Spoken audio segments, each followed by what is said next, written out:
Right now, in buildings you'll never enter, machines are being built that are designed to think, not to calculate, not to follow instructions.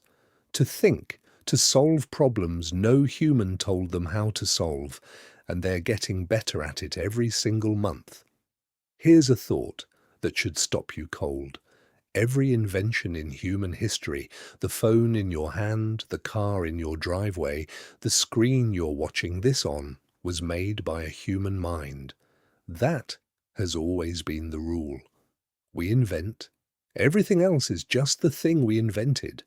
But there may be one final machine, a machine that is better at inventing than we are. And the moment that exists, it becomes the inventor. Every breakthrough after that one doesn't come from us. It comes from it, which means somewhere ahead of us, maybe closer than you think, there is a last invention with a human name on it, a final idea that began in a human mind. And after it, everything new is made by something that isn't us. That machine has a nickname in the labs racing to build it. They call it the last invention.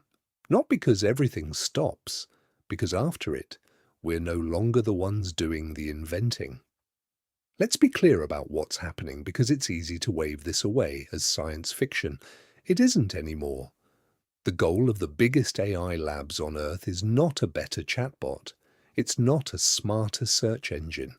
The stated goal, written on their websites, repeated by their CEOs, is to build a machine that can do any intellectual task a human can do, and then do it better.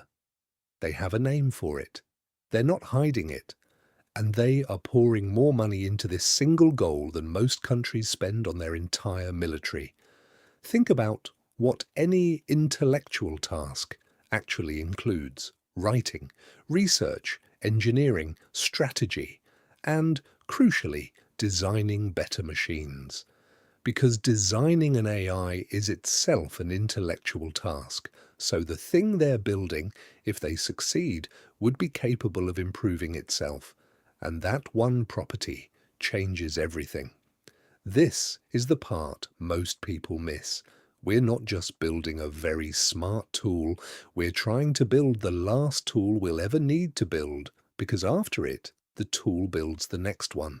Here's where human intuition fails completely. Every tool you've ever used made you more powerful, then sat still. A faster car doesn't design a faster car. A better phone doesn't engineer the next phone. The human improves. The tool waits. But a mind that can improve itself doesn't wait. The moment it gets a little smarter, it's better at the job of making itself smarter. So it does. And the smarter it gets, the faster that loop spins. Picture it. A machine slightly sharper than its creators designs a better version of itself. That version is faster, so the next leap takes days instead of years. The one after that, hours, then minutes. This is the part our brains can't picture because we think in straight lines, and this curve bends almost straight up. There may be no comfortable middle stage where it's a little smarter than us for long. It could blow past human level and just keep going. And it wouldn't be smart the way a genius is smart. A human mind sleeps. It forgets. It dies in 80 years and takes everything it learned with it. This wouldn't. It could copy itself 1,000 times, put all 1,000 copies on the same problem, and merge what they each discovered instantly. Whatever this becomes, it won't think a little faster than us. It could think millions of times faster all at once and never rest. Now, here's the part the people building this don't love to talk about. We are very good at making these systems capable. We are nowhere near as good at making them want what we want. And those are two completely separate problems.